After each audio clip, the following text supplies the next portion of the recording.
The adjacency of a graph G with n vertices and no parallel edges is an n by n symmetry binary matrix x is equal to xij defined over the ring of integers such that xij is equal to 1 if there is an edge between ith and jth vertices, xij is equal to 0 if there is no edge between them. So now let us plot the adjacency matrix for this particular graph that we have over here. While plotting an adjacency matrix, we take the vertices of the graph as both the rows and columns of the graph. In the case of incident matrix, if you remember, we took the edges, the rows, and vertices as the columns. But here, the vertices will form both the rows and edges for the matrix. So this is our adjacency matrix. And moving on, two vertices are said to be adjacent. They are considered adjacent if they have an edge connecting them. For example, V1 and V2 are adjacent since they have an edge connecting them, this particular edge. V1 and V6 are adjacent since they have this edge. V1 and V5 are also connected since they are also connected by this particular edge. Now if we have a pair of adjacent vertices, we fill that respective index value as 1, and if not adjacent, we fill it as 0. Now since there are no self loops, we can straight away fill the diagonal elements as 0 since there is no reflexive edge to any of the vertex. Now let us fill the rest of the matrix accordingly. V1 and V2 there is an edge, therefore it will be 1. V1 and V3 there is no edge, therefore the index value will be 0. V1 and V4 also does not have a direct edge connecting them, therefore it will be 0. V1 and V5 it has this edge connecting them, therefore it will be 1. V1 and V6 also has a particular edge, therefore it will be 1. I hope that's clear now. Now I'll fill this entire matrix similarly in the same way, and I'll be back with you after that.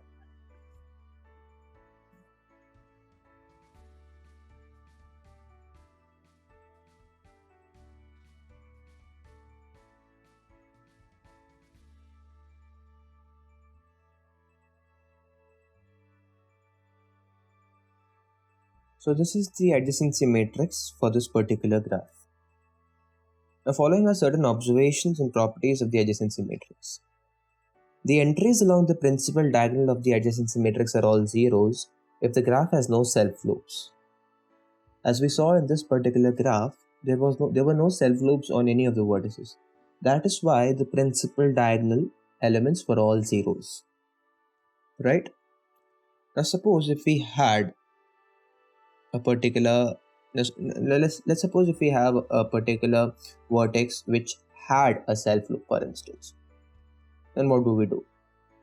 If there was a self loop on a particular vertex, let us say we have a vertex x that has a self loop.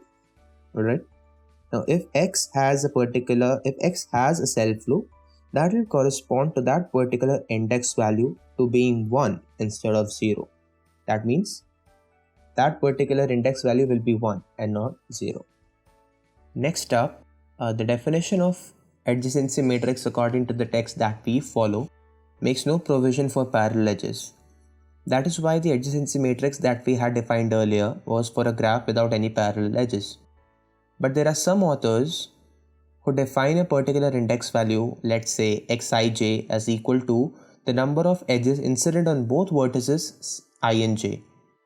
So if there were more than one edges between two vertices, the xij value would simply be the number of edges between the particular pair of vertices instead of being 1 in the case of a graph with no parallel edges, thereby taking into account the parallel edges. Next up, if the graph has no self loops and no parallel edges, the degree of a vertex, let's say vertex x, equals the number of ones in the corresponding row or column of x. Let's match this observation with the adjacency matrix that we had formed earlier for the graph that we had. If you look at the graph, let's take vertex 1, v1. Its degree is 3. Now looking into the matrix, we see that the row and column corresponding to v1 has 3 indexes with value 1. Similarly, if you take another vertex, for instance, let's say v3, its degree is 1. If we respectively look into the adjacency matrix at its corresponding row and column, there is only a single index with value 1. hence the above observation. So next up, permutation of rows and of the corresponding columns imply reordering the vertices. It must be noted, however, that the rows and columns must be changed in the same order. Thus, if two rows are interchanged in the adjacency matrix, the corresponding columns must also be interchanged. Hence, two graphs, suppose G and H, with no parallel edges are isomorphic if and only if their adjacency matrices AG and AH are related as follows. AG is equal to P times AH times P transpose for some permutation matrix P, and AG and AH are the adjacency matrices of G and H respectively. A point to be noted here is that in the case of permutation matrix, its transpose and inverse is all the same. Various texts put it in various ways, so don't be confused with that. It means all the same. So now, before moving on with the explanation of this point, I'd like to take some time and discuss some of the terms that are being used here. First up, what is a permutation matrix? A permutation matrix is a square binary matrix of order n such that each line, a line being a row or a column, contains only one element equal to 1. If we look into this example that we have, we can see that there is a 1 in the 1 1 location, that is the first row and the first column, and there is no other 1 in the first row or the first column. Similarly, the other rows and columns also follow the same rule. Now this is how a permutation matrix looks like. We'll be looking into its importance and how it is actually formed a bit later in the video. Now below mentioned are a couple of properties of permutation matrix. We have a matrix A and a permutation matrix P.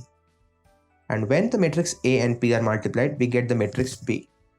Now in the first case, when the permutation matrix P is post-multiplied with the matrix A, columns of that matrix are permuted. So first we look at the location in the first row of the permutation matrix where the element 1 is present. It is at the 1 3 location. That means the first column of our matrix A will become the third column of our resultant matrix B. Coming on to the next row, the element 1 is present at the 2 2 location, which implies that no permutation can take place, and the second column in our matrix A becomes the second column of our matrix B.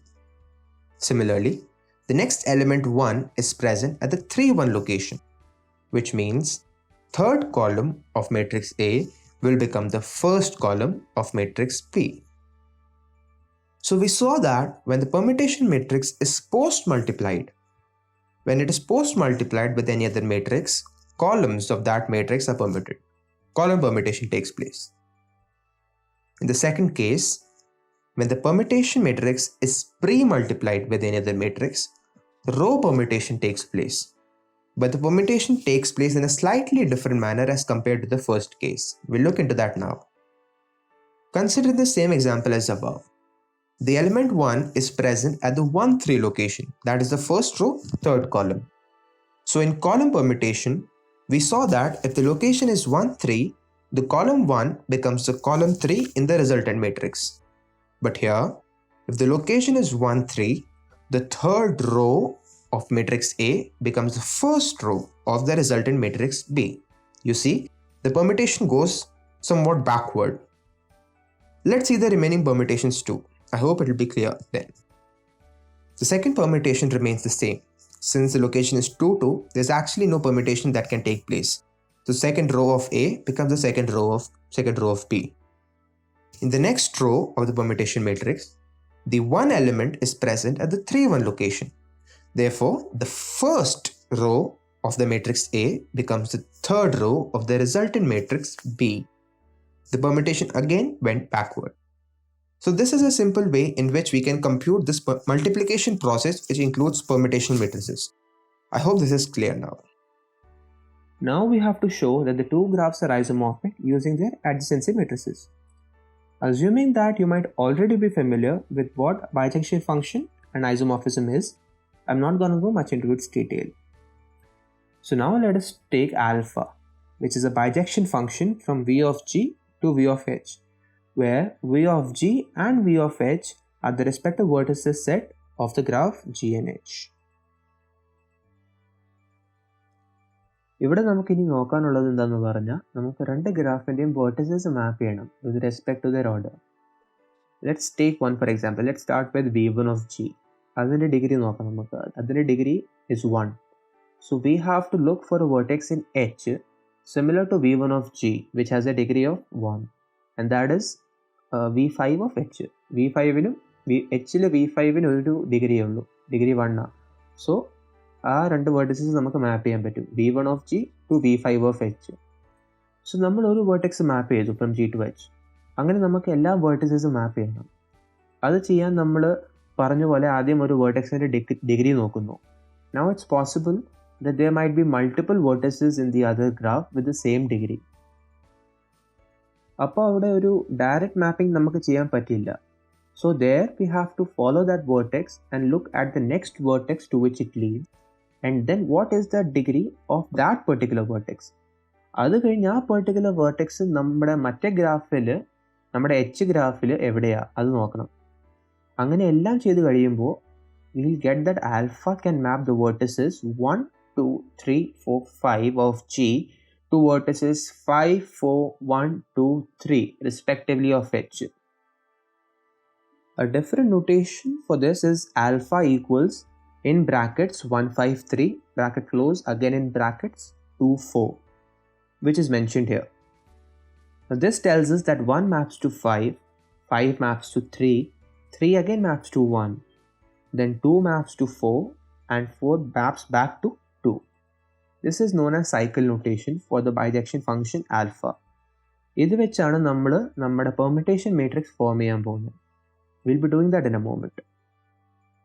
ഇത് ഇച്ചിരി confusing ആവാൻ chance ഉണ്ട്, but basically നമുക്കിവിടെ ചെയ്യാനുള്ളത് നമുക്ക് alpha ഒരു isomorphism mapping ആണെന്ന് prove ചെയ്യണം. For that will have to check every pair of vertices. ഇപ്പോൾ നമ്മളൊരു പെയർ ഓഫ് വേർട്ടിസസ് എടുത്തെന്ന് വെച്ചോ, അത് ഗ്രാഫ് ജിയിൽ അഡ്ജസൻ്റ് ആണെങ്കിൽ, നമ്മളെടുത്ത പെയർ ഗ്രാഫ് ജിയിൽ അഡ്ജസൻ്റ് ആണെങ്കിൽ we have to prove that it is adjacent in graph H also. ഇനി ജി ഗ്രാഫിൽ നമ്മളെടുത്ത പെയർ അഡ്ജസൻ്റ് അല്ലെന്ന് വെച്ചു, അത് അഡ്ജസൻ്റ് അല്ലെങ്കിൽ അത് എച്ച് എന്ന് പറഞ്ഞ ഗ്രാഫിലും അഡ്ജസൻ്റ് ആവാൻ പാടില്ല. ആ പെയർ ഓഫ് വേർട്ടിസസ് എച്ച് എന്ന് പറഞ്ഞ ഗ്രാഫിലും അഡ്ജസൻ്റ് ആവാൻ പാടില്ല. അതാണ് നമ്മൾ പ്രൂവ് ചെയ്യേണ്ടത്. ഈ പ്രോസസ്സ് നമ്മൾ എല്ലാ പെയർ ഓഫ് വേർട്ടിസസിനും ഫോളോ ചെയ്യണം. In this way, we'll determine whether the given graphs are isomorphic or not. I hope the basic idea is clear now. So now, below are the adjacency matrices of G and H, that is A, G and AH. Now the next step is to determine a permutation matrix P such that P times AH times P transpose will give us the adjacency matrix of G. That is what we are after.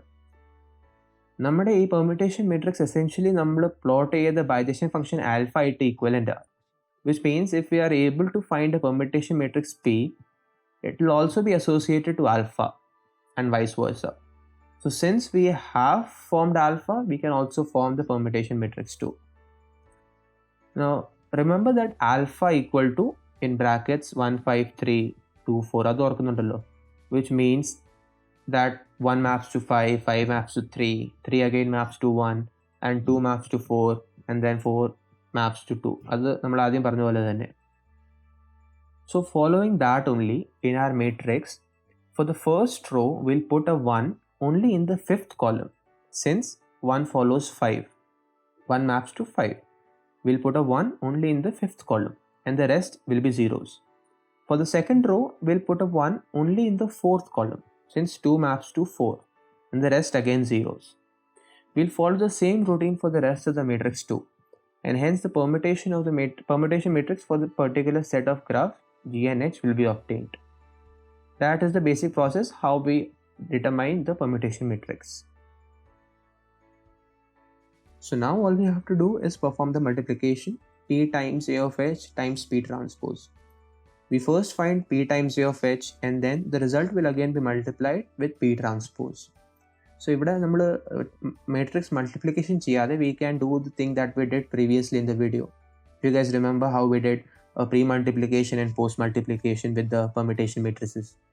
I'm not going to go back into it again. So if you guys have any doubt, please to go back and look for it. So after all the permutation process is completed, we'll find out that P times A of H times P transpose is equal to A of G, and hence G and H are isomorphic. I really hope this is clear. Next up, a graph G is disconnected and is in two components, G1 and G2, if and only if its adjacency matrix XG എന്ന് പറഞ്ഞാൽ നമ്മുടെ നമ്മുടെ main ഗ്രാഫിൻ്റെ adjacency matrix can be partitioned as XG is equal to matrix. നമ്മളൊരു quadrant form ചെയ്തപോലെ 4 division ആക്കി. അപ്പം top left കോർണറിൽ adjacency matrix of the component G1, top right corner is 0 matrix, bottom left corner is 0 matrix, and bottom right corner is adjacency matrix of G2. നമുക്കിതൊരു example ആയിട്ട് കാണാം, നമുക്ക് കൂടുതൽ clear ആവും. So as I said, നമുക്കിവിടെ രണ്ട് കോമ്പണൻറ്റ്സ് ഉണ്ട്, G1 and G2. ആ കോമ്പണൻറ്റ്സിൻ്റെ നമുക്ക് adjacency matrix ഉണ്ടെന്ന് വെച്ചു. A of G1 ഉണ്ട്, A of G2 ഉണ്ട്. നൗ A of G, നമുക്ക് A of G ഡിസ്കണക്റ്റഡ് ആണെന്ന് പറയണമെങ്കിൽ നമുക്ക് A of Gനെ ഈ ഫോമിൽ നമുക്ക് റിപ്രസെൻറ്റ് ചെയ്യാൻ പറ്റണം. സോ അതങ്ങനെ നമ്മൾ റിപ്രസെൻറ്റ് എങ്ങനെ ചെയ്യുന്നത്? നമ്മൾ ആദ്യം ഫുൾ ഒരു വലിയ മാട്രിക്സ് ഉണ്ടാക്കി, and now we have to divide it into 4 parts. Top left കോർണറിൽ നമ്മൾ A of G1നെ പ്ലേസ് ചെയ്യണം നമ്മൾ. അപ്പോൾ നമ്മൾ A of G1 എഴുതി.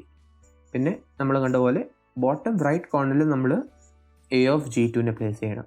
അപ്പം A of G2 നമ്മൾ എഴുതി. ബാക്കി രണ്ട് സ്ഥലത്ത് നമ്മുടെ എന്താ ഉണ്ടാവേണ്ടത്? 0 മെട്രിക്സ് ആണ് ഉണ്ടാവേണ്ടത്. അപ്പം ആ മെട്രിക്സ് ഫിൽ ചെയ്യാൻ വേണ്ടി നമ്മൾ എല്ലാ ഇൻഡെക്സ് വാല്യൂസിലും നമ്മൾ 0 എന്ന് എഴുതി.